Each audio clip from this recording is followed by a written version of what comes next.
What's going on, everyone? It's Blandon here from Elite4TV, and today I'm super excited to share this video with you. So CalebPeng needs no introduction. For the few that don't know Caleb, he is better known as the Lugia guy, and guess what? He has 2 cats. But what's more important is that he was one of the very first to hit the ace status, as well as Caleb provides, in my opinion, one of the best unique perspective around team building. And that is very important because team building is one of those things where you use 20% effort, but it's going to drive 80% of your results. So Caleb often come up with the off-meta gems, and such as the double marsh drop back in the Boulder Cup, as well as a very unique Blossom Kingdra combo that you're going to see in this video. Now, it's one thing to be able to find these off-meta gem, but it takes very good hair to be able to find these off-meta gem and perform very well. And that's what Caleb is going to do today. So without further ado, let's look at the first video for Caleb on Elite4TV.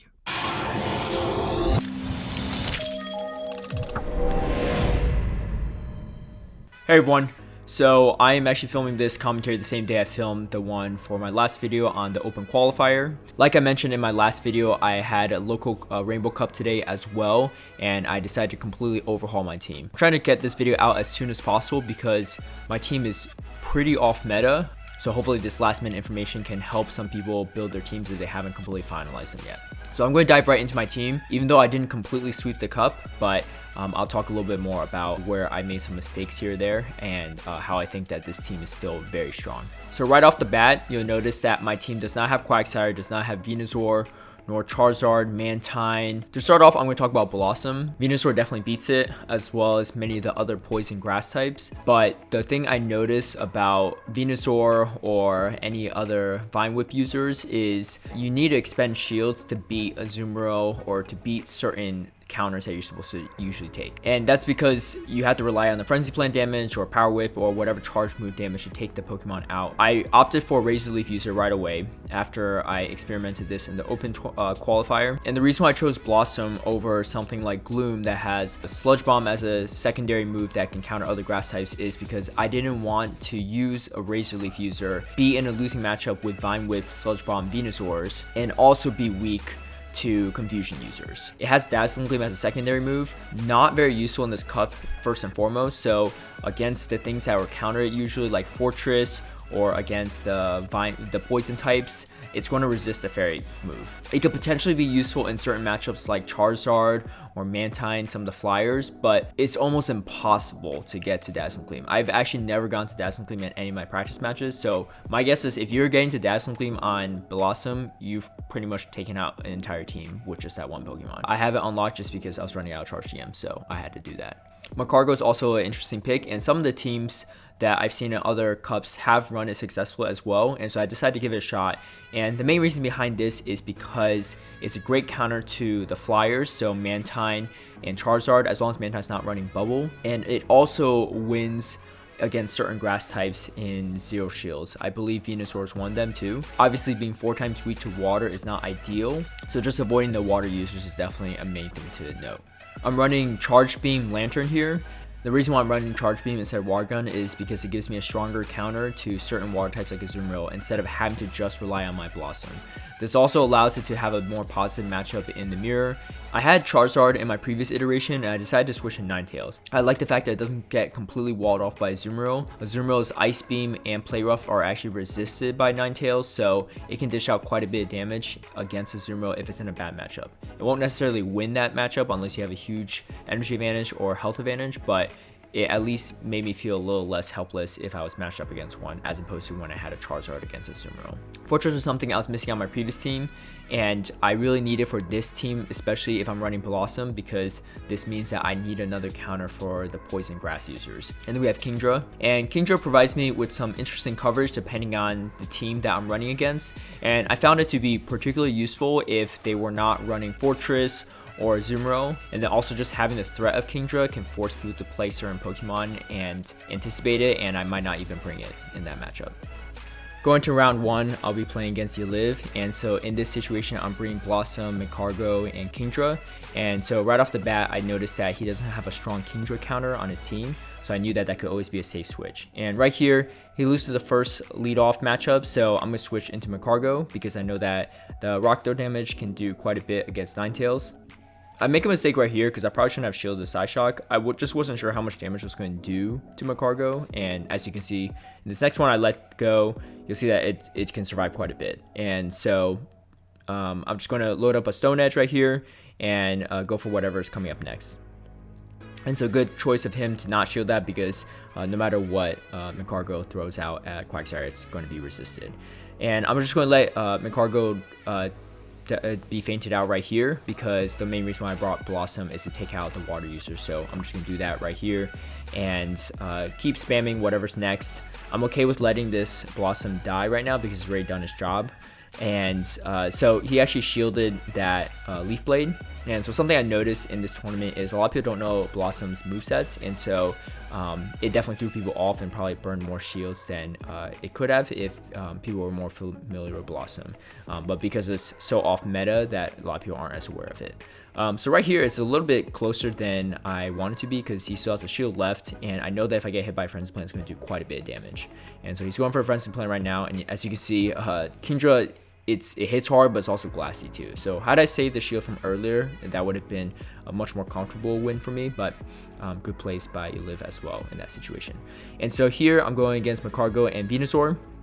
He decides to switch out, and so I switch instantly to Blossom, and it's going to do a lot of damage to Quagsire right away. And that Razor Leaf just takes it down really quickly because it's 4 times weak to grass. And interesting thing about Macargo and Venusaur is I think Macargo wins the 0 shield, but Venusaur wins the other shield situation. So had he not switched, I probably would have switched out myself as well. So right here, I feel pretty good because I have a switch advantage and I could just go in with Macargo and take out the Ninetales. I'm just going to let whatever gets hit go through just because I want to save that shield for the Venusaur in the end. And like I mentioned last time, I learned that, you know, I really don't need to shield Psyshocks unless he's throwing out 3 at me. And right here, I'm just going to hit it with Stone Edge. It's not really worth trying to get to overheat just because it just takes a little bit longer and I might not even make it to it. So I switch right away to Ninetales because I don't want him to be able to farm a Macargo, and he goes for a Sludge Bomb. It doesn't matter too much just because I have 2 shields, and I'm just going to play safe and of course shield it. And he has another one, and so from here I could comfortably shield this and keep just using fast attacks and go for Psyshock. So that was round 1. Good match with him. And then now I'm going against a Deep Khan, and right here I'm going to go in with Ninetales, Kingdra, and Macargo in this lineup.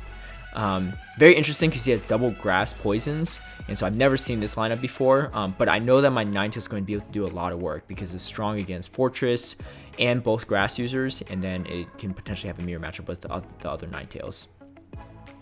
So right here, I was able to safe switch into Kingdra just because I was mostly worried about him having a Fortress lead, and because I was able to play around that, I can comfortably just hit this Lantern, knowing that it's going to cause me some trouble against my Ninetales matchup later. And so right here, I'm going to go for another Outrage, and he decides not to double shield the Lantern in this situation, which I think was a good call because it's still unclear if he would have been able to get take out my Kingdra. And so here, I'm in a pretty good situation. I have Flamethrower on this Ninetales Legacy, and so I just went for it because I either was going to burn a shield or take it out right away. And so right here, I'm in a pretty good spot because I have Psyshock ready, and it's a positive matchup. So what did I have in the back? Oh, so I had Macargo in the back for this one, and I didn't really need to use it, so that worked out pretty well for me. Adib is actually a really good player, and his ranking is kind of skewed because he's only done 2 cups, but the first cup he did, he completely won, and so I knew that this was going to be close regardless. And so right here, he goes in with Venusaur against my Blossom, and so something I noticed right off the bat is he actually has a Razor Leaf Venusaur, and so I was so this is also a really bad matchup for me because this is a situation you don't want Macargo to be in, where it's 4 times weak to water. And that took it out pretty quickly. But the good news is that Lantern is pretty low on health at this point, and I have a Ninetales in the back, and so like I said before, Ninetales is going to have to do a lot of work against this team because no matter what it is, his Fortress or the Poison Grass users, it counters both of them pretty well. I pretty much tried to switch as soon as possible right here because I didn't want this Fortress to farm energy off of my Blossom. That was a good shield bait right there. I didn't realize that he was running Heavy Slam until then as well. So, you know, I was worried mostly that it was Earthquake or Rock Gym. And so here I am able to get to another Side Shock right after this Sludge Bomb and take out this Venusaur. Oh, sorry, he still had another shield. So right here, I'm just going to go with fast attacks and do what I can to feint it out. And so luckily I got to that before he got to his charge move. And another reason why I felt pretty good about that is because he had Razor Leaf on it. So I knew it was going to take some time. So this is round 3. I'm going against Lavoid Gaskins. And I going into this match with Blossom, Magcargo, and Ninetales. Bad matchup for me, of course, in the first one. And then I switch in to Magcargo, and he ends up bringing in Blastoise. Blastoise is a very good counter to Magcargo because of its Water Gun, and he doesn't even need to use a single charge move. Right here, he's going to use a charge move. I figure that even if it's Ice Beam, I can survive it, so I'm just going to let it go through, and it ends up being Hydro Cannon. And so this is a good thing I like about Blossom over the Vine Whip users is you don't need to expend shields to take out the counters it's supposed to take out. So right here, I end up using Blossom in another situation where someone shields it, not knowing what the other charge moves it could be. If it was Dazzling Gleam, it could have been a decent amount of damage, but like I said before, it's just really hard to get to Dazzling Gleam on Blossom. And so he goes for some Dragon Claw spams because he had some farmed up energy from before. At 0 shields though, I know that I could take out this Charizard pretty comfortably. And then right here with Venusaur, having another shield left definitely helped me a lot in this situation because now I can just hit it with a Side Shock and I know that I can take out the Venusaur. So that was a pretty good turnaround even though we had a bad first lead matchup. And so going into round number 2, I'm going in with Kingdra, Blossom, and Ninetales. And something I noticed from the first match is he didn't bring Fortress, so I was hoping that he wouldn't do it again just because he didn't see my Kingdra the first time around. So right here you can see the power of Kingdra just from the Dragon Breath damage, and even though I'm taking neutral damage from the Vine Whips, it just doesn't do as much damage. If it was Razor Leaf, it'd be a different story though. So right here, I'm going to double shield the Kingdra because I want switch priority, and I'm going to just take out whatever's coming out next. And then he actually ends up switching before letting the Venusaur faint. That ends up being really good for me because I'm able to lock in this Blastoise with Blossom. And so like I said before, Blossom can take an Ice Beam and be okay, and so that's why I chose not to shield that. Also, I don't have any shields at this point too. But this is a really good situation for Blossom to be in because that way, whatever's coming out next cannot farm it for much, and then also I could just do a little damage with Leaf Blade before it can take it out. Right here, I am going in with Kingdra, and I have some energy built in before, so this ended up working out a little bit in my favor. So I kind of figured that he's going to get to a Dragon Claw before I can take it out completely. So right here, I am in kind of a tricky situation just because I know he has a Venusaur still. And so I was actually about to go for the Side Shock, but I didn't realize his Venusaur was so low that I was able to feint it out with one fast attack Fire Spin. And so I ended up just taking that out and then having Side Shock ready for Charizard. So that was round 3, and we're going into round 4. Round 4 is against Stan Pokemon, and I've actually gone against him in regionals, and we actually battled a little bit prior because we just hit Ultra Friends in preparation for this, and so I didn't realize he was going to be at this tournament, so he kind of knew my lineup better than anyone else coming into this.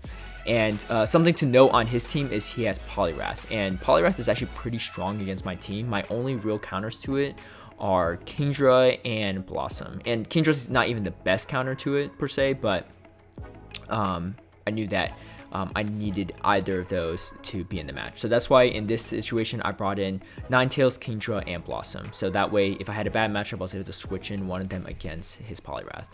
So right there, I let the Kingdra go because it took out what I really needed to take out was the Poliwrath. And then here I have Blossom taking it doing a ton of damage per usual against the Quagsires, and then now I have his Ivysaur locked in to a positive matchup with my Ninetales. And so this is going to be a good outcome for sure, just because especially with even shields too, it's just going to be hard for him to overcome the Ninetales with Ivysaur. And so right here, I decided to just take it out with Fast Moves because I know that it can't get to another Sludge Bomb in time. And here, I'm going to go against the Quagsire, and I was able to get to another Side Shock too. And so I actually really enjoyed using Ninetales in this cup, and I didn't use much of it prior, but it turned out pretty well for me in this situation. And then so going to round 2, I open up with Blossom, and then I have Kingdra and Ninetales in the back. I really should open up with Kingdra, so this was what I was mainly afraid of. Essentially, if you open with Fortress and I have to swap in Ninetales to it, I pretty much lose my only Fortress counter for this whole match. So right off the bat, I knew this was going to be a tough situation. Luckily, he actually shielded that Side Shock, and so I think, you know, it's possible that Ninetales has Solar Beam, so that probably is a good call if you didn't know the exact movesets on my Ninetales, because he hasn't seen the Flamethrower yet. And so anyway, bringing in Blossom takes out Quagsire really quickly. And then here's where it's kind of an uphill battle, because I know that I have a Blossom and a Kingdra to take out a Fortress, and Fortress walls off both of them pretty hard. And so I pretty much am just going to do whatever I can to take this out. I know I'm going to have to muscle through a lot of these Dragon Breaths and potentially even an Outrage to get through to this Fortress, but I need to keep this Kingdra obviously alive because it's my last Pokemon, and I decided not to even use any of the charge moves. And right here, I end up using Outrage against Charizard, and of course he shields it properly. And then he's going to go for a Dragon Claw right here. I'm going to shield that, and then it's just a race to a charge move, and I was able to get to Outrage beforehand. So definitely not an ideal situation, and looking back on it, I really should have opened with Ninetales, and I kind of gambled there, but ended up making that work out. So we're going to round 5. This is the finals against the Chaotic Ace. Chaotic Ace is a very strong competitor in Atlanta, and so I knew this was going to be a tough matchup regardless. And so if you look at his lineup right here, he doesn't actually have a true Kingdra counter, and I believe Kingdra beats all of his Pokemon in 2 shields. And the problem is I didn't open with Kingdra. Why I didn't open with Kingdra, I really don't know. I think I was going for a gamble, so I ended up going with Blossom as an opener. Not a great idea. And so right here, this puts me in a bad situation with Quagsire, and then even though I have Blossom, I know that he has a Venusaur and something else in the back too. So I'm not going to shield this, of course, just because no matter what it is, I know my Blossom could take it, and I need to conserve the shield for my Ninetales. And so it's a Mantine, so really bad situation for me too, because Mantine, well, Ninetales is just not a great counter for Mantine, and depending on what it has too, if it has Water Pulse, it could be really bad. And so I ended up shielding this because I didn't know if it had Water Pulse or not, and it ends up having Ice Beam. So should I have shielded that? Probably not if I'd known that beforehand. But regardless, I need to use Side Shock to take out this Mantine because the Water typing is going to resist the Fire Spin. And right here, I was trying to get to Side Shock, but he ends up hitting me with a Frenzy Plant, and that ends up taking out Ninetales. So close match, definitely poorly played on my part because I didn't lead with Kingdra. Match number 2, I go in with Kingdra lead this time, and it's against this Mantine. And I go in with Kingdra, Blossom, and Ninetales. So same lineup, but just different order. And he goes in with Mantine. And so like I said, I believe Kingdra beats almost everything on his team in a 2-shield situation. So I'm going with Kingdra, and I'm trying to do as much damage as I can against the Mantine because I know that it's going to be a good counter for my Blossom in the back end. Now here's where I make a mistake. I choose not to shield. Why I chose not to shield, I really don't know. I think I was conserving and thinking I could beat it without it. But here, I'm in a really bad situation because now I lose switch priority. And so I have to somehow beat this Mantine with a Ninetales. Not an ideal situation. And if he has something like a Quagsire coming up, which he does, so I instantly switch to Blossom, trying to take it out. But now I'm stuck in a situation where I had to go against a Venusaur, and this is the bad situation for my Blossom to be in, because I know that it's going to take quite a bit of damage from the Sludge Bomb. I was able to get one Leaf Blade off, but that didn't really matter. at this point. And so Ninetales, I'm going to go for the side shock right here just because I need to take out this Venusaur, and I need to shield this. Doesn't matter what it is, really. It's pretty much going to take my Ninetales down to almost no health, and I know that that Mantine still has quite a bit of health left. Or sorry, not Mantine, Quagsire. And Quagsire, unless it was Solar Beam, it was going to take it out, and so I'm not running Solar Beam on mine. I also don't know if I would have gotten to Solar Beam. It probably would have been kind of close. But that was the game right there. So I end up losing the finals against the Quag Ace, and he played this really well, and it really was my match to lose in this situation because I had Kingdra as a safe lead in every single situation as long as I 2-shielded, and I would have won switch priority in every situation had I done that. Why I chose not to do that, I really cannot say at the moment. I definitely played a gamble on the first round, and the second round I just chose not to shield in a situation I should have. Something to note for my Ninetales too, why I'm choosing to run Legacy Flamethrower Ninetales over Solar Beam. I'm running Blossom already as my main water counter, and so I don't anticipate being in matchups where my Ninetales has to go against water counters. Now, obviously, that wasn't the case in the last situation, but my playstyle is always to play as if I'm playing against positive matchups and playing as if I'm going to be playing to be ahead versus trying to come back from behind. There are times where I've gone against Fortress, and if they had energy charged up, they can hit me with an Earthquake, and I would have to rely on Fire Spin to take out the Fortress if I had Solar Beam and Side Shock. And also having Flamethrower is good against certain matchups if they were also running pure grass types like Meganium or Blossom, and it can be better in situations against the egg Pokemon such as Executor or Execute. I think Solar Beam variant is definitely doable, and in this last matchup it probably would have been preferable, but that is my rationale for running Flamethrower instead. I felt really confident about this team despite losing that final match against Quag Ace. It's a very off-meta team for the most part, but I think it synergizes really well, and also the unpredictable nature of it also gives you a huge advantage going into almost every matchup. I know playing off-meta is probably not for everyone, but something I learned about myself recently is that I tend to perform much better playing off-meta than on meta. Hopefully this video was useful for anyone that still has Rainbow Cups left over. Feel free to subscribe to the channel and be on the lookout for more off-meta strategies, because I believe that's how I'll be rolling from now moving forward. Thank you for watching, and I'll see you all next time. Bye.